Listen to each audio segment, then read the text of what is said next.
জ্বালানি সংকটে রপ্তানিমুখী শিল্প খাত, নিরবচ্ছিন্ন গ্যাস বিদ্যুতের অভাবে কমেছে উৎপাদন সক্ষমতা, দাবি উদ্যোক্তাদের। এলএনজি আমদানি বাড়িয়ে সরবরাহের পরামর্শ। এক যুগ পর সরাসরি ভোটে বিকেএমইএর নির্বাচন, ঢাকা ও নারায়ণগঞ্জে চলছে ভোট গ্রহণ। ৩৫ পদে ৩৮ জনের লড়াই, মার্কিন শুল্ক নীতির চ্যালেঞ্জ মোকাবেলায় প্রতিশ্রুতি প্রার্থীদের। প্রাকৃতিক বিপর্যয় কাটিয়ে চাঁদপুরে বোরো ধানের বাম্পার ফলন, ছাড়িয়েছে উৎপাদন লক্ষ্যমাত্রা। ন্যায্য দাম না পাওয়ার শঙ্কায় কৃষক, হতাশ না হওয়ার আহ্বান কৃষি বিভাগের। অযত্ন ও অবহেলায় ধুঁকছে খাগড়াছড়ির বিনোদন কেন্দ্র জলপাহাড়, রক্ষণাবেক্ষণে নেই সরকারি উদ্যোগ।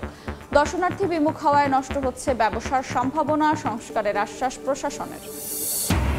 এবং নিজের ৯৯% সম্পদ দানের ঘোষণা বিল গেটসের, মার্কিন বিদেশি সহায়তা বন্ধ করায় মাস্কের সমালোচনা। বললেন, দরিদ্র শিশুদের ঠেলে দেয়া হচ্ছে মৃত্যুর মুখে।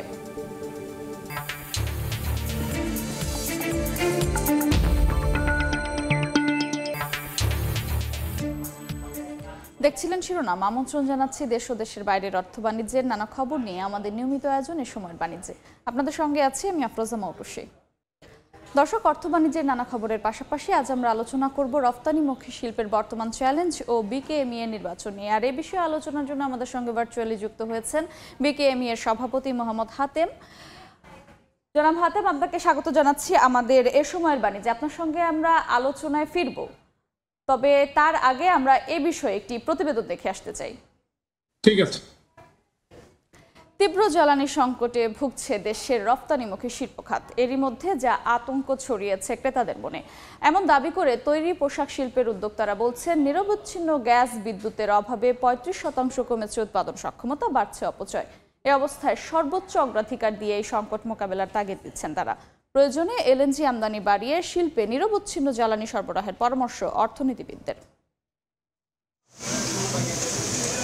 চলতি অর্থবছরের প্রথম 10 মাসে তৈরি পোশাক রপ্তানি হয়েছে $৩,২৬৪ কোটি। গেল অর্থবছরে একই সময়ে যার পরিমাণ ছিল $২,৯৬৭ কোটি। অর্থাৎ বছর ব্যবধানে খাতের রপ্তানি আয় বেড়েছে 10%। অবশ্য প্রবৃদ্ধির এমন পরিসংখ্যানেও তৃপ্তির ঢেকুর তুলতে পারছেন না রপ্তানিমুখী তৈরি পোশাক শিল্পের উদ্যোক্তারা, কারণ জ্বালানি সংকটে ভুগছেন তারা। গ্যাসের প্রেশার যেখানে থাকা উচিত 10 to 15 PSI, গত 3 সপ্তাহ ধরে গ্যাসের প্রেশার এখন 0, 1.5 to 2 PSI থাকে। ট্যারিফের যে চ্যালেঞ্জটা আছে এটা সবার, কম আর বেশি, কিন্তু এই যে আভ্যন্তরীণ গ্যাসের সমস্যা কিন্তু সবার না, সেটা বাংলাদেশের সমস্যা। গত মাসে আমাদের এক্সপোর্ট মাসাল্লাহ অনেক ভালো হয়েছে, কিন্তু এই মাস থেকে 5 to 10% কমে যেতে পারে। উদ্যোক্তারা বলছেন, শুল্ক যুদ্ধের অস্থিরতায় ক্রয়াদেশ দেওয়ার ক্ষেত্রে অনেকটাই ধীরে চলো নীতিতে চলছেন মার্কিন ক্রেতারা। কারখানায় আসা ক্রয়াদেশও সময় মতো ক্রেতার ঘরে পৌঁছে দিতে দেখা দিয়েছে অনিশ্চয়তা, কারণ নিরবচ্ছিন্ন গ্যাস বিদ্যুতের অভাবে কমছে উৎপাদন সক্ষমতা, বাড়ছে অপচয়। বিদ্যুৎ গ্যাস ইস্যুর কারণে 35% প্রোডাকশন ইমিডিয়েটলি ড্রপ, মেটেরিয়াল নানাভাবে এখন ওয়েস্টেড হচ্ছে। এই ধরনের কস্ট কে আমাদেরকে রিকভার করে দিবে? এই অবস্থায় বাজার প্রতিযোগিতায় টিকে থাকতে রপ্তানিমুখী শিল্পে জ্বালানি সংকট মোকাবিলায় সরকারকে পাশে চান উদ্যোক্তারা। এটা ভয়াবহতা সৃষ্টি হয়ে গেছে ইতিমধ্যে ভাইয়াদের কাছে, যে তোমরা নির্বিচ্ছিন্ন বিদ্যুৎ গ্যাসের অভাবে আমার প্রোডাকশন তোমরা দিতে পারতেছো না, সেহেতু আমার শিপমেন্টটা ডিলে কবে ভাবো, সেটা কোনো নিশ্চয়তা নেই। ক্ষতি যেটা হওয়ার হয়ে গেছে, এটা ক্ষতিটা কিভাবে রিপেয়ার করা যায় সেটা নিয়ে কাজ করতে হবে, এবং ভবিষ্যতে যেন এই ধরনের সিদ্ধান্তহীনতা না থাকে। 2 কার্গো বা 3 কার্গো বাড়তি এলএনজি আপনাকে আনতে হবে, এটা জানেন। ফরেন কারেন্সি রিজার্ভ যেহেতু ঠিক ছিল, কেন আমরা আনলাম না? অর্থনীতিবিদদের পরামর্শ, রিজার্ভের হিসাবে ঘুরে দাঁড়ানো অর্থনীতিকে টেকসই করতে প্রয়োজনে এলএনজি বাড়িয়ে সচল রাখতে হবে কারখানার চাকা। এখন বেশি দাম দিয়েও জ্বালানি পাওয়া যাচ্ছে না। কাতা সহ অন্যান্য উৎস থেকে আমরা যদি দ্রুত এলএনজি না নিয়ে আসতে পারি, তাহলে সেক্ষেত্রে কিন্তু আমাদের রপ্তানি বাধাগ্রস্ত হতে পারে। অভ্যন্তরীণ সংকটের কারণে ক্রয়াদেশ হাতছাড়া হলে তা ফিরিয়ে আনা কঠিন হবে বলেও সতর্ক করছেন খাত সংশ্লিষ্টরা। কামরুল হাসান সবুজ, সময় সংবাদ, ঢাকা। আমরা আবারও আলোচনায় ফিরছি। স্যার, আপনাকে আবারও স্বাগত জানাচ্ছি আমাদের এ সময়ের বাণিজ্যের সংবাদে। জি, আমরা প্রতিবেদনটি দেখছিলাম, নিশ্চয়ই আপনিও দেখছিলেন, এবং এই বিষয়ে আপনি অবশ্যই অবগত যে আপনাদের রপ্তানিমুখী যে শিল্প খাত রয়েছে, সেই শিল্প খাত কিন্তু তীব্র গ্যাস সংকটে রয়েছে। তো এই যে তীব্র গ্যাস সংকটে রয়েছে, এর জন্য উৎপাদনও কমে যাচ্ছে। তো এই বিষয়ে সরকারের পক্ষ থেকে বা আপনাদের পক্ষ থেকে কোনো পদক্ষেপ নেওয়া হয়েছে কিনা একটু জানাবেন। ধন্যবাদ। আমি কিন্তু আপনাদের প্রতিবেদনটা দেখতে পাই নাই বা শুনতে পাই নাই। এনিওয়ে, তিতাস গ্যাস মানে গ্যাস সংকট তো আপনারা জানেন দীর্ঘদিন যাবৎ খুব তীব্র গ্যাস সংকটে ভুগছে যে শিল্প কলকারখানা, এবং আমরা এরই মধ্যে বেশ কয়েকবার আমরা কিন্তু উপদেষ্টা মহোদয়, জ্বালানি সচিব, পেট্রোবাংলার চেয়ারম্যান, তিতাসের এমডি, আমরা সবাইকে নিয়ে আমরা বসছিলাম, এবং গত সপ্তাহখানিক আগেও কিন্তু আমরা একবার বসার পরে জ্বালানি উপদেষ্টা মহোদয় তিতাস এবং পেট্রোবাংলাকে বলে দিয়েছিলেন যে আমাদের সাথে বসে এটার একটা সমাধানের রাস্তা বের করা। এবং গত 2 দিন আগেও কিন্তু আমরা জ্বালানি উপদেষ্টা মহোদয়, জ্বালানি সচিব, পেট্রোবাংলার চেয়ারম্যান, তিতাসের এমডি সহ সংশ্লিষ্ট সবাইকে নিয়ে আমরা আবারও কিন্তু বসছিলাম। তো সেখানে কিন্তু আমরা ধন্যবাদ জানাই জ্বালানি উপদেষ্টা এবং জ্বালানি মন্ত্রণালয় সহ পেট্রোবাংলা সহ সবাইকে, যে ওনারা কিন্তু এই সংকটটাকে কিছুটা অন্তত সমাধানের চেষ্টা করেছেন, এবং তাদের আন্তরিকতার অভাব নেই। এটাই আমাদের কাছে সবচেয়ে বড় প্রাপ্তি, যে জ্বালানি উপদেষ্টা মহোদয় অত্যন্ত আন্তরিকতার সাথে যে কোনোভাবে আমাদের এটা সমাধানের চেষ্টা করছেন, এবং ওনারা ঘোষণা দিয়েছেন এই মাস থেকে অন্তত 250 MMCFT আমাদের শিল্প খাতে অতিরিক্ত ওনারা দিবেন। মানে আগের চেয়ে, মানে গত মাসে যা ছিল এটা মানে অনেক কমে গেছিল, সেখানে আরো 250 MMCFT যোগ করবেন এই মাসে, সেই আশ্বাস আমরা পেয়েছি, এবং ইতিমধ্যে কিন্তু কিছুটা অন্তত বেড়েছে। সেই ক্ষেত্রে ওনারা যে পাবেন সেটা আসলে কত দিনে পাবেন? না, 250 MMCFT প্রতি ইয়েতে মাসে আমাদেরকে অতিরিক্ত দিবেন, এইটা ওনারা ঘোষণা দিয়েছেন, এবং ওইটা শুরু হয়েছে। এইটা অগাস্ট পর্যন্ত ওনারা আমাদেরকে এই হিসাবটা দিয়েছেন। এরপরে অগাস্টের পরে কি করবেন সেটার এখনো পরবর্তী আলোচনা হয়তো গিয়ে আমাদেরকে পরবর্তীতে করতে হবে। এই ক্ষেত্রে আমরা যেটা আরেকটা বিকল্প প্রস্তাব দিয়েছি সেটা হলো যে এই যে একটা করে এক জাহাজ LNG আমদানি করতে যে টাকাটা লাগে 550 কোটি থেকে 700 কোটি টাকা পর্যন্ত লাগে। এটা সময় সময় পরিবর্তন হয় ওই তেলের দামের উপর ভিত্তি করে। তো এই মুহূর্তে ওনারা বললেন যে 700 কোটি টাকার মতো লাগবে একটা জাহাজের LNG আমদানিতে। তো আমরা বলেছি যে অতিরিক্ত আরো যদি 2টা জাহাজ আনা যায় তো সেইটার আমদানির যে খরচটা, এই খরচটা আমরা দিব। সেই ক্ষেত্রে কি ডেডিকেটেডলি পেট্রোবাংলা বা তিতাস এই গ্যাসটা আমাদের দেওয়ার কি ব্যবস্থা করতে পারবে, সেইটা নিয়ে আমাদের সাথে টেকনিক্যাল লোকজনকে নিয়ে বসার কথা বলেছেন। কারণ আমরা আমদানি করে দিলাম, সেটা তো চলে যাবে ন্যাশনাল গ্রিডের মধ্যে। তো গ্রিডে গেলে তো এটা অন্যরা সবাই যে দিক দিয়ে সুবিধা পাইবে ওই দিক দিয়ে নিয়ে যাবে এটা। তাহলে ডেডিকেটেডলি আমাদের পাওয়ার কোনো ব্যবস্থা আছে কিনা সেটাকে আইডেন্টিফাই করতে আমরা বলেছি। তো দেখা যাক, আমরা কিন্তু যথেষ্ট কাজ করছি, কারণ আমাদের দেওয়ালে পিঠ থেকে গিয়েছে, রপ্তানি কমে যাচ্ছে, মানে উৎপাদন করতে পারছি না, উৎপাদন খরচ বেড়ে যাচ্ছে, সবকিছু মিলিয়েই কিন্তু এই গ্যাস সংকট আমাদের যদি বলেন এই মুহূর্তে এই শিল্প কলকারখানা, বিশেষ করে রপ্তানিমুখী শিল্প, এই কলকারখানার জন্য 1 নম্বর সংকট হচ্ছে এই মুহূর্তে গ্যাস। আচ্ছা, এই মুহূর্তে তো বিশ্বে একটা ট্যারিফ চলমান রয়েছে, তার উপরে দেশের রাজনৈতিক একটা অস্থিতিশীলতা আমরা দেখছি। সবকিছু মিলিয়ে ক্রেতারা কতটা শঙ্কিত রয়েছেন? ক্রেতারা শঙ্কার মধ্যে তো আছেই। আপনি যেটা আমেরিকার যে ট্যারিফটা বেড়েছে 37% বাড়ার পরে সেটাকে আবার নামিয়ে 10% আনা হয়েছে, আগের 15.5 তো আছেই, তার সাথে আরো 10%। এবং যেটা এই মুহূর্তে যেটা হচ্ছে, বায়াররা একটা জিনিস আমরা যেটা দেখি, আমরা যখন কোনো বিপদে পড়ি বা আমাদের যখন কোনো অতিরিক্ত খরচের কারণ হয়ে যায়, তখন কিন্তু বায়াররা ভুলে যায় তারা আমাদের পার্টনার, তখন আর এটা মনে থাকে না। কিন্তু ওনারা যখন এখন বিপদে পড়ছে, অর্থাৎ আমদানির খরচ, অ্যাকচুয়ালি এই ট্যারিফটা, অতিরিক্ত ট্যারিফটা তো দিতে হবে বায়ারদেরকে, আমাদের দেওয়ার কথা না। কিন্তু এখন ওনারা বলতেছেন যে ওনারা আমরা বিজনেস পার্টনার, বিপদে পড়ছে, সেখানে 50% শেয়ার আমাদের করতে হবে। এবং এটা আমাদের যে বিকেবির ভাইস প্রেসিডেন্ট, চিটাগংয়ের অন্যতম বৃহৎ একটা গ্রুপ, ফরেস্ট গ্রুপের, তাদের মেজর এক্সপোর্টটাই আমেরিকাতে, এবং সেই গত মাসেই তাকে $2.8 বিলিয়ন, শুধু ওই 10%-এর $2.8 মিলিয়ন, মানে $28 লক্ষ তাকে এই পে করতে হয়েছে, কম্পেনসেট করতে হয়েছে বায়ারকে ওই 10%-এর অর্ধেক, অর্থাৎ 5% দিয়ে। তো $28 লক্ষ, $2.8 মিলিয়ন যদি 1 মাসে একজন রপ্তানিকারককে দিতে হয়, তাহলে তার অবস্থা কি দাঁড়ায় সেটা সহজে অনুমান। কোনোভাবেই আমরা 5% কিন্তু প্রফিট করি। তো এটা সংকটটা কিন্তু আমরা মনে করি সরকার যে লাইনে এইটা আলোচনা করতেছে খুব দ্রুত যদি সমাধান কিছু করতে পারে তাহলে আমরা এখান থেকে কিন্তু বেনিফিট নেওয়ার সুযোগ আছে, সেই প্রত্যাশা নিয়ে আমরা আছি। জনাব হাতেম, আপনার সঙ্গে আমরা আরও কিছু বিষয় নিয়ে আলোচনা করব। আজ আপনাদেরই সংগঠন বিকেএমই এর নির্বাচন কিন্তু হচ্ছে, আমরা সেই নির্বাচনের আরও সরাসরি কিছু তথ্য জেনে আসব, তারপর এ বিষয়ে আমরা আপনার সঙ্গে আবারও আলোচনায় যুক্ত হব। আমাদের সঙ্গে থাকবেন। ঠিক আছে। এক যুগ পর সরাসরি ভোটে নিট শিল্প মালিকদের সংগঠন বিকেএমই এর পরিচালনা পর্ষদের নির্বাচন অনুষ্ঠিত হচ্ছে। এই মুহূর্তে ভোটের খবর জানাতে যোগ দিচ্ছেন রিপোর্টার MS আরেফিন। সরাসরি যাচ্ছি তার কাছে। 2012 সালের পর অর্থাৎ দীর্ঘ 13 বছর পর বিকেএমই এর পরিচালনা পর্ষদের নির্বাচন অনুষ্ঠিত হচ্ছে। দেশের রপ্তানির অন্যতম প্রধান খাত নিচওয়্যার ম্যানুফ্যাকচার ও রপ্তানিকারকদের সংগঠন বিকেএমই এর এই পরিচালনা পর্ষদের নির্বাচন আসলে সকাল 10টা থেকেই শুরু হয়েছে। আমরা সকাল থেকে দেখেছি উৎসবমুখর পরিবেশ এবং শান্তিপূর্ণভাবেই আসলে ভোট গ্রহণ অনুষ্ঠিত হচ্ছে। ভোটাররা আসছেন এবং তারা স্বাচ্ছন্দ্যেই ভোট দিচ্ছেন এবং যারা প্রার্থীরা রয়েছেন তারা অভিবাদন জানিয়ে ভোটারদেরকে সহযোগিতা করে আসলে ভোট কেন্দ্রে ঢোকার জন্য সহযোগিতা করছেন।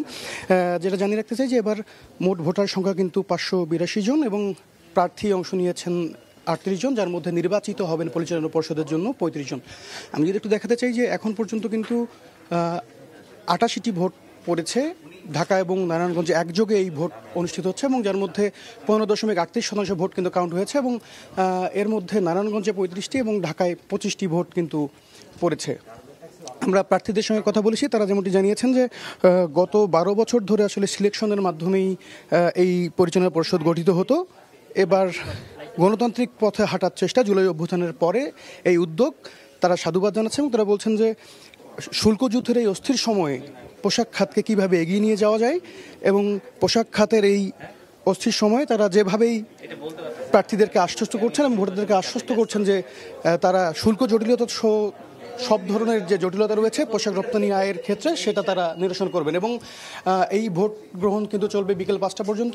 নারায়ণগঞ্জ এবং ঢাকা একযোগে এই ভোট অনুষ্ঠিত হচ্ছে এবং এর 5টার পরেই কিন্তু ভোটের ফলাফল ঘোষণা করা হবে। তো বিকেএমই নির্বাচন নিয়ে বাংলা মোটর থেকেই ছিল আমার কাছে সব শেষ। বিকেএমই এর পরিচালনা পর্ষদের নির্বাচন অনুষ্ঠিত হচ্ছে, সে খবর জানাচ্ছিলেন সহকর্মী MS আরেফিন। আমরা জনাব হাতেমের সঙ্গে এ বিষয়ে আবারও আলোচনায় ফিরতে চাই। জনাব হাতেম, আমরা দেখছিলাম আপনাদের নির্বাচন অনুষ্ঠিত হচ্ছে এবং সেখান থেকেই সরাসরি যুক্ত হয়ে আমাদের সহকর্মী জানাচ্ছিলেন সেই নির্বাচনের সব শেষ। তো আপনার কাছে এই মুহূর্তে জানতে চাই যে এরকম আপনাদের বিকেএমই এর মতন একটি সংগঠনে মানে কেমন নেতৃত্ব দরকার আসলে? আপনি যদি দেখেন যে আমরা অত্যন্ত শান্তিপূর্ণ, সৌহার্দ্যপূর্ণ, সুন্দর পরিবেশে আমাদের আজকের এই নির্বাচনটা হচ্ছে এবং সকাল থেকে আমি নারায়ণগঞ্জ কেন্দ্রে রয়েছি, আমার ঢাকা কেন্দ্রে আমাদের আরো অনেকে রয়েছেন। তো নারায়ণগঞ্জ কেন্দ্রে আমাদের বিপক্ষে যারা ক্যান্ডিডেট তাদেরকে আমরা একসাথে গলায় গলায় হাত দিয়ে আমরা কিন্তু এখানে ভোটারদেরকে আহ্বান জানাচ্ছি এবং তারা এসে ভোট দিয়ে যাচ্ছেন। অত্যন্ত সুন্দর একটা পরিবেশ, মানে এই পরিবেশটা মানে আমাদের কাছে খুব ভালো লাগছে। অনেকদিন পরে একটা এরকম সুন্দর পরিবেশে ভোটাররা আসছেন, ভোট দিয়ে যাচ্ছেন। আমরা পরস্পর বিরোধী ক্যান্ডিডেটরা একসাথে দাঁড়িয়ে একসাথে গলায় গলায় হাত দিয়ে আমরা কাজ করছি এবং ভোটারদেরকে আমন্ত্রণ জানাচ্ছি। এটা আমি মনে করি এই গণতান্ত্রিক চর্চা বা প্রক্রিয়া বিকেএমইতে এটা আগেও ছিল, অতীতেও হয়েছে, কন্টিনিউ হ্যাঁ আপনি যেটা বলছেন যে অনেকদিন পর হয়েছে। 2010-12 সাল পর্যন্ত কিন্তু 2টা প্যানেলে পুরোপুরি প্রতিদ্বন্দ্বিতাপূর্ণ নির্বাচন হয়েছে। এরপরে নির্বাচনের সকল প্রক্রিয়া সম্পন্ন করা হয়েছে, আর সবকিছুই ছিল, কিন্তু ক্যান্ডিডেট যারা বিপক্ষে অনেকে ক্যান্ডিডেট হতে চান নাই বিধায় তখন নির্বাচনটা হয়। আর এইবারও আমি স্পেশালি কৃতজ্ঞতা জানাচ্ছি আমার মেম্বার ভোটারদের প্রতি। তারা আমার প্রতি সম্মান দেখিয়ে, যদিও আমরা একটা প্রতিদ্বন্দ্বিতাপূর্ণ প্যানেলে আমার বিপক্ষে একটা পূর্ণ প্যানেলের নির্বাচন হোক সেটাই প্রত্যাশা করছিলাম, কিন্তু আমি কৃতজ্ঞ বা ধন্যবাদ জানাই আমার মেম্বার ভোটারদেরকে যে তারা আমার প্রতি সম্মান, বিগত দিনে আমার এই সেক্টরে আমার অবদান, এই সেক্টরে আমার অ্যাক্টিভিটিস এবং মেম্বারদের প্রতি আমাদের যে ডেডিকেশন, সেই সব বিবেচনায় নিয়ে তারা আমার বিপক্ষে অনেকেই দাঁড়াতে চান নাই বিধায় একটা সম্পূর্ণ প্যানেল আমার বিপক্ষে আসেনি। মাত্র বিপক্ষে 3 জন ক্যান্ডিডেট স্বতন্ত্র হিসেবে আমার বিপক্ষে, আমার 35 জনের প্যানেলের বিপক্ষে দাঁড়িয়েছে। তো অত্যন্ত সুন্দর পরিবেশে নির্বাচন হচ্ছে। এটা আমি মনে করি যে বর্তমানে যারা আমার প্যানেলে যারা নেতৃত্ব দিচ্ছেন বা প্যানেলে যারা আছেন প্রত্যেকেই কিন্তু বিগত দিনগুলিতে এই সেক্টরকে নেতৃত্ব দেওয়ার ক্ষেত্রে অত্যন্ত পরীক্ষিত এবং তারা তাদের স্ব জায়গা থেকে বিগত দিনগুলিতে অনেক অবদান রেখেছেন। সেই সমস্ত যোগ্য ক্যান্ডিডেটদেরকেই আমি এবার আমার প্যানেলে সম্পৃক্ত করেছি এবং আমরা একসাথে কাজ করার প্রত্যয় ব্যক্ত করেছি।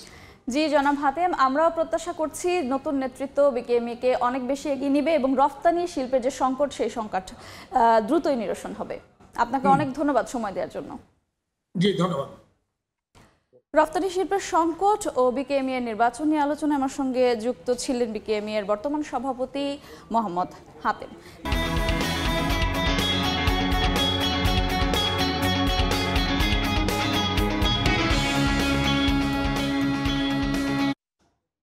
চলতি মাসের শুরু থেকেই হিলি স্থলবন্দর দিয়ে স্থবির হয়ে পড়েছে আমদানি রফতানি বাণিজ্য।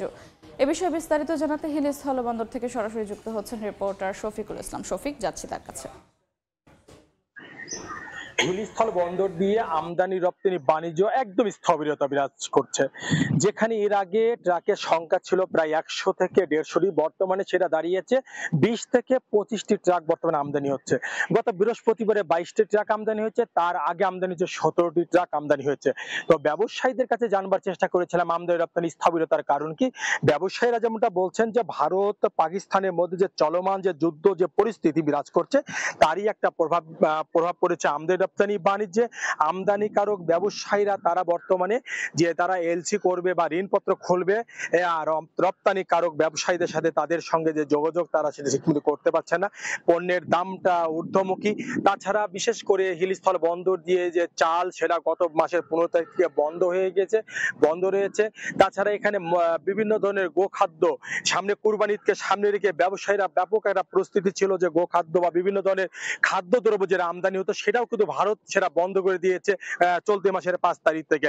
অর্থাৎ বলা যেতে পারে যে ব্যবসায় যে পণ্যগুলো জিরা, মহরি, এলাচ বিভিন্ন ধরনের পণ্য পাঞ্জাব, গুজরাট থেকে যেগুলো আসতো সেই সব বর্ডারে যে চলমান যে পরিস্থিতি সেটা কিন্তু বিরাজ করার কারণে সেখান থেকে কোনো পণ্যবাহী ট্রাক কিন্তু এদিকে আসছে না।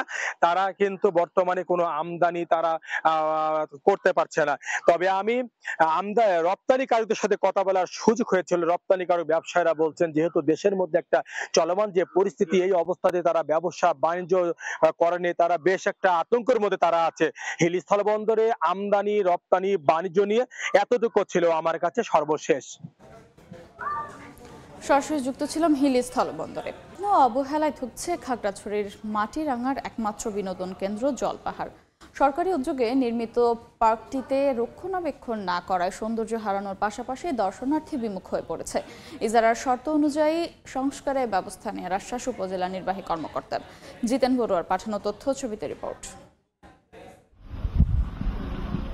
পর্যটন শিল্প বিকাশে 2015 সালে খাগড়াছড়ির মাটিরাঙ্গায় প্রশাসনের উদ্যোগে নির্মাণ করা হয় জলপাহাড় বিনোদন কেন্দ্র। লেক ও পার্কের সমন্বয়ে পর্যটকদের আকর্ষণ বাড়াতে রয়েছে বিভিন্ন ধরনের রাইড। স্থাপন করা হয় মিনি চিড়িয়াখানা। তবে কয়েক বছর ধরে রক্ষণাবেক্ষণ না করায় পার্কটি পর্যটকদের কাছে আকর্ষণ হারিয়েছে। নষ্ট হয়ে গেছে বেশিরভাগ রাইড। অযত্ন আর অবহেলার কারণে বিনোদন জৌলুস হারানোই ক্ষোভ দর্শনার্থীদের। এখানে যে একটা দর্শক বা দর্শনার্থী 20 টাকা 50 টাকা টিকিটে এখানে প্রবেশ করবে, কেন প্রবেশ করবে? গাছের পাতা পর্যন্ত শুকিয়ে গেছে। আমি 20 টাকা দিয়ে পার্কে দেখলাম যে কিছুই নাই। 2015 সালে প্রতিষ্ঠিত হওয়ার পর থেকে এখন পর্যন্ত ওরকম উন্নয়নমূলক কোনো সংস্কার বা ওরকম কিছু করা হয়নি। দীর্ঘদিন সংস্কার এবং উন্নয়ন কাজ বন্ধ থাকায় এই জলপাহাড়টা একদমই পরিত্যক্ত অবস্থায় পড়ে আছে। এই জলপাহাড়টি যাতে অতি শীঘ্রই আমাদের প্রশাসন যারা দায়িত্বরত আছেন ওনারা এই দৃষ্টি দেন এখানে উন্নয়নমূলক কাজ করার জন্য। এদিকে ইজারাদার আওয়ামী লীগ নেতা দিলীপ সাহা শর্ত অনুযায়ী পার্কটির রক্ষণাবেক্ষণ করেননি বলে অভিযোগ স্থানীয়দের। শর্ত ভাঙলে ইজারাদারের বিরুদ্ধে ব্যবস্থা নেওয়া হবে বলে জানান উপজেলা প্রশাসনের শীর্ষ কর্মকর্তা। এখন ইজারা চলা অবস্থায় দেখা যাচ্ছে আমরা খুব একটা উন্নয়নেও হাত দিতে পারতেছি না। যদি লিখিত অভিযোগ পাই আমরা এবং যদি ওইরকম চুক্তির শর্ত ভঙ্গ করে ওইরকম কোনো উল্লেখযোগ্য শর্ত ওখানে থাকে তাহলে সেক্ষেত্রে ওইটাও আমরা আইনগতভাবে ব্যবস্থা নিব। প্রায় 5 একর জায়গা জুড়ে গড়ে ওঠা জলপাহাড় বিনোদন কেন্দ্রে 25টির মতো রাইড রয়েছে। সময় সংবাদ, খাগড়াছড়ি। দেখছেন এ সময়ের বাণিজ্য।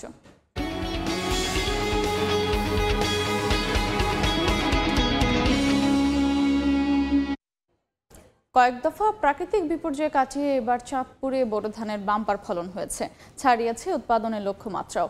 তবে ন্যায্য দাম না পাওয়ার শঙ্কা কৃষকের। তবে হতাশ না হতে আহ্বান খাদ্য ও কৃষি বিভাগের। ফারুক আহমেদের রিপোর্ট, ক্যামেরায় ছিলেন নাইমুল ইসলাম নীরব। মাঠ জুড়ে আদা পাকা ধান, কোথাও সবুজ আবার কোথাও সোনালি। মৌসুমের এই সময় হারভেস্টার মেশিন ও কাস্তে দিয়ে ধান কাটছেন কৃষক। চাঁদপুরে এবার ধান রোপণের শুরুতেই কয়েক দফায় প্রাকৃতিক বিপর্যয়ের মুখে পড়ে হতাশ ছিলেন কৃষক, কিন্তু সেই বাধা কাটিয়ে ঘুরে দাঁড়ানোর চেষ্টা ছিল তাদের।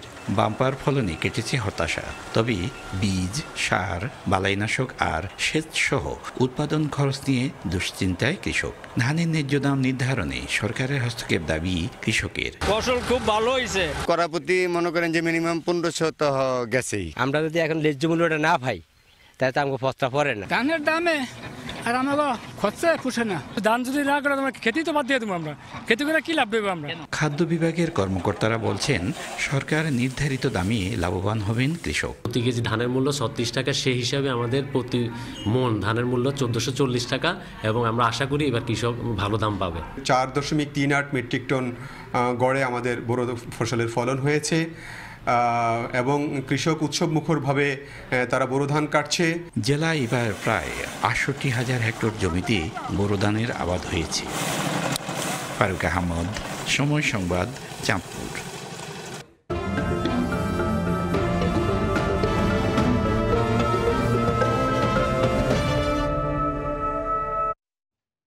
নওগাঁর হাটে বেড়েছে ধানের সরবরাহ, এতে কমেছে দাম। বিস্তারিত জানাতে নওগাঁর মহাদেবপুর হাটে আছেন রিপোর্টার এমআর রকি। সরাসরি যাচ্ছি তার কাছে।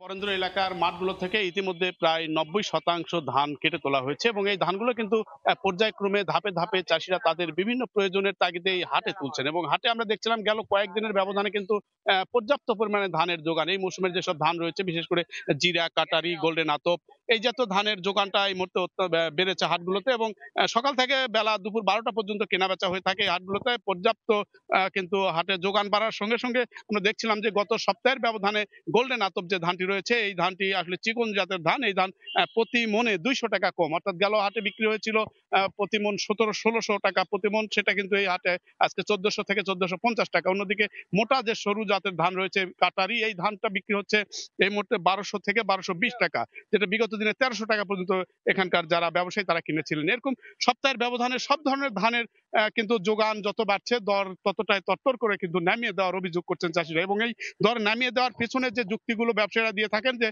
অধিক মাত্রায় সরবরাহ হচ্ছে, সেই তুলনায় তাদের কেনাবেচা এই মুহূর্তে কম, ফলে দরটা কমিয়ে দিচ্ছেন। কিন্তু চাষিরা যে বিষয়টি বলে থাকেন যে এই হাটগুলোতে যত যোগান বাড়ে ব্যবসায়ীদের দিক থেকে এক ধরনের নিয়ন্ত্রণ করার মাধ্যমে মুনাফাটা কিন্তু ব্যবসায়ীদের পকেটে তুলে নেন এবং চাষিরা এই জায়গায় পুরোপুরি তাদের কাঙ্ক্ষিত দরের জায়গাটা বঞ্চিত হয়ে যান। এবং এই বাজার ব্যবস্থায় আমরা দেখছিলাম যে সকাল থেকে কিন্তু ধান কেনা বেচা হয়ে থাকে, হাজার হাজার মন ধান কিন্তু চাষিরা, প্রান্তিক চাষিরা এই হাটে তুলে থাকেন। কিন্তু হাটে কোনো সরকারি দপ্তরের নজরদারি না থাকার কারণে স্থানীয় যারা ব্যবসায়ী তাদের মতো করে দরটি বেঁধে দিয়ে সকালে তাদের খেয়াল খুশি মতো দর দিয়ে ধান কেনার কারণেই কিন্তু প্রকৃত মুনাফাটা সবসময় চাষিরা বঞ্চিত হন, এমন অভিযোগ কিন্তু চাষিদের দিক থেকে সবসময় করা হয়ে থাকে। এবং জেলা কৃষি বিভাগ বলছে এই মৌসুমে জেলায় প্রায় 1,93,000 হেক্টর জমিতে 12 লাখ মেট্রিক টন ধান কৃষকের ঘরে উঠবে। ইতিমধ্যে প্রায় 90% ধান কৃষকের ঘরে উঠেছে এবং এবার আবহাওয়া কিছুটা ভালো থাকার কারণে ফলন ভালো পেয়েছে, কিন্তু দরের জায়গাটায় কিন্তু কাঙ্ক্ষিত না হওয়ার কারণে চাষিরা কিন্তু অনেকটাই হতাশ প্রকাশ করছেন এই হাটগুলোতে। এবং চাষিদের দিক থেকে যে বিষয়টি বলা হচ্ছে, এই হাটে সরকারের এক ধরনের নজরদারির মাধ্যমে প্রকৃত মুনাফাটা যেন চাষির ঘরে যায়, এই বিষয়টির প্রতি জোর দেওয়ার দাবি জানাচ্ছেন প্রশাসনের দিক থেকে এবং প্রশাসনের কাছে। এই ছিল নওগাঁর মহাদেবপুরের ধান বেচা কেনার খবর আমার কাছে। সম্পন্ন হলো কর্মশালা ও নেটওয়ার্কিং অনুষ্ঠান। বৃহস্পতিবার থেকে শনিবার পর্যন্ত 3 দিন ব্যাপী এই অনুষ্ঠানে দেশের বিভিন্ন টেলিভিশন চ্যানেলের মার্কেটিং পেশাজীবী উদ্যোক্তা এবং বিশেষজ্ঞরা অংশগ্রহণ করেন। ইভেন্টে পেশাদার নেটওয়ার্কিং গড়ে তোলা, কোভিড পরবর্তী বিপণন কৌশল নিয়ে আলোচনা এবং সৃজনশীল কর্মশালার মাধ্যমে অংশগ্রহণকারীদের মধ্যে জ্ঞান ও অভিজ্ঞতা বিনিময় করা হয়। ইমার সভাপতি আনিসুর রহমান তারেক সহ সংগঠনটির অন্যান্যরা এই আয়োজনে অংশ নেন। South Asia school of business university of south এশিয়ার MBA ক্লাব শুক্রবার উদযাপন করল MBA দিবস 2025। সাভারের আমিনবাজারে বিশ্ববিদ্যালয়ের স্থায়ী ক্যাম্পাসে এই উপলক্ষে অনুষ্ঠানের আয়োজন করা হয়। দিনব্যাপী এই উৎসবে শিক্ষার্থী, শিক্ষক, প্রাক্তন শিক্ষার্থী, কর্পোরেট পেশাদার ও অতিথিরা অংশ নেন। জাঁকজমকপূর্ণ উদ্বোধনী অনুষ্ঠানে প্রধান অতিথি ছিলেন ইউনিভার্সিটি অফ সাউথ এশিয়ার উপাচার্য অধ্যাপক ডক্টর MA ওয়াদুদ মণ্ডল। IQAC-র পরিচালক সহযোগী অধ্যাপক M আব্দুল্লাহ আল মামুন অনুষ্ঠানে সভাপতিত্ব করেন। ভবিষ্যৎ ব্যবসায়িক নেতৃত্ব গঠনের জন্য এই আয়োজন ভূমিকা রাখবে বলে তার আশা প্রকাশ করেন। অনুষ্ঠানটিতে বিশ্ববিদ্যালয়ের বিভিন্ন পর্যায়ের কর্মকর্তারাও উপস্থিত ছিলেন।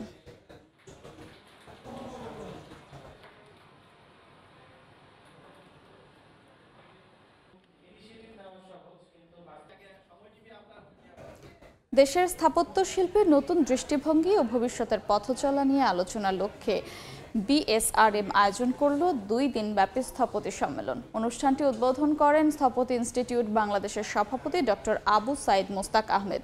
উপস্থিত ছিলেন BSRM-এর ব্যবস্থাপনা পরিচালক আমির আলী হুসাইন, উপব্যবস্থাপনা পরিচালক তপন সেনগুপ্ত সহ উচ্চ পর্যায়ের কর্মকর্তারা। এই সম্মেলনে একত্রিত হয়েছেন দেশের খ্যাতনামা স্থপতি, শিক্ষাবিদ, পেশাজীবী ও উদ্ভাবনী চিন্তাধারার তরুণরা। আয়োজনে ছিল একটি প্রদর্শনী, সেমিনার এবং স্বীকৃতি প্রদান অনুষ্ঠান। এতে দেশের বিভিন্ন অঞ্চল থেকে আসা 54টি ব্যতিক্রম ধর্মী প্রকল্প জমা পড়ে।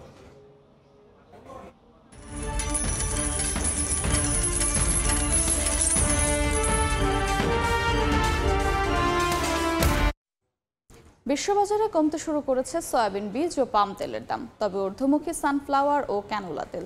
পূর্বাভাস বলছে সয়াবিন বীজ ও পাম তেলের দাম নিম্নমুখী থাকলেও বছর জুড়ে ঊর্ধ্বমুখী থাকবে সানফ্লাওয়ার ও পাম তেলের দাম। দ্য ট্রেডিং ইকোনমিক্সের তথ্য বলছে বৃহস্পতিবার প্রতি ব্রুশেল সয়াবিনের বীজ বিক্রি হয়েছে $1044, যা গেল সপ্তাহের তুলনায় 0.45% কম। গেল সপ্তাহের তুলনায় 1.68% কমে প্রতি টন পাম তেল বিক্রি হচ্ছে $887.83, যা মাস ব্যবধানে 6.19% কম। তবে ঊর্ধ্বমুখী সূর্যমুখী তেলের দাম চলতি বছর এখন পর্যন্ত বেড়েছে 3.57%, যা সপ্তাহ ব্যবধানে 0.24% বেড়ে প্রতি টন এই ভোজ্য তেল বিক্রি হয়েছে $1313.70। বেড়েছে ক্যানোলার দামও। চলতি বছর এখন পর্যন্ত এ ভোজ্য তেলের দাম বেড়েছে 14.2%, সপ্তাহ ব্যবধানে, যা 0.35% বেড়ে বর্তমানে প্রতি টন বিক্রি হচ্ছে $498.55। অন্তরা সেন, সময় সংবাদ। বাণিজ্য। আগামী 20 বছরে নিজের 99% সম্পদ দান করার ঘোষণা দিলেন বিল গেটস। জানান 2045 সালের মধ্যে $20,000 কোটি দান করে বন্ধ করবেন গেটস ফাউন্ডেশন। একই সঙ্গে মার্কিন বৈদেশিক সহায়তা বন্ধ করে ইলন মাস্ক বিশ্বের লাখো দরিদ্র শিশুকে মৃত্যুর মুখে ঠেলে দিচ্ছেন বলে মন্তব্য করেন বিল গেটস। বিশ্বের অন্যতম শীর্ষ ধনী ব্যক্তিত্ব ও মাইক্রোসফটের সহ প্রতিষ্ঠাতা বিল গেটস, তার সম্পদের পরিমাণ প্রায় $113 বিলিয়ন। মার্কিন এই ধনকুবের ঘোষণা দিয়েছেন আগামী 20 বছরের মধ্যে নিজের 99% সম্পদ দান করে দেবেন।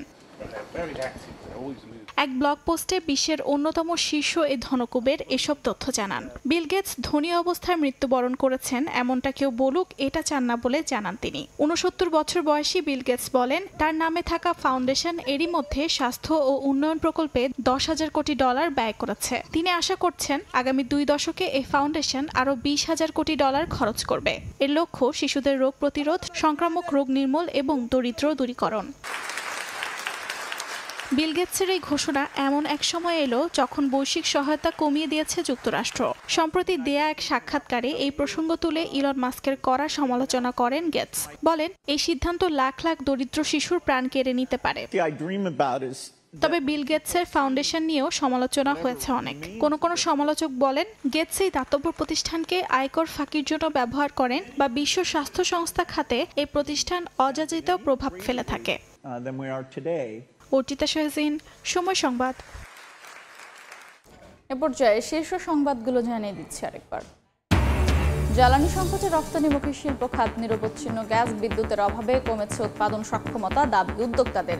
LNG আমদানি বাড়িয়ে সরবরাহের পরামর্শ। এক যুগ পর সরাসরি ভোটে বিকেএমই এর নির্বাচন। ঢাকা ও নারায়ণগঞ্জে চলছে ভোট গ্রহণ। ৩৫ পদে ৩৮ জনের লড়াই। মার্কিন শুল্ক নীতির চ্যালেঞ্জ মোকাবেলায় প্রতিশ্রুতি প্রার্থীদের। এবং প্রাকৃতিক বিপর্যয় কাটিয়ে চাঁদপুরে বোরো ধানের বাম্পার ফলন ছাড়িয়েছে উৎপাদন লক্ষ্যমাত্রা। ন্যায্য দাম না পাওয়ার শঙ্কায় কৃষক। হতাশ না হওয়ার আহ্বান কৃষি বিভাগের।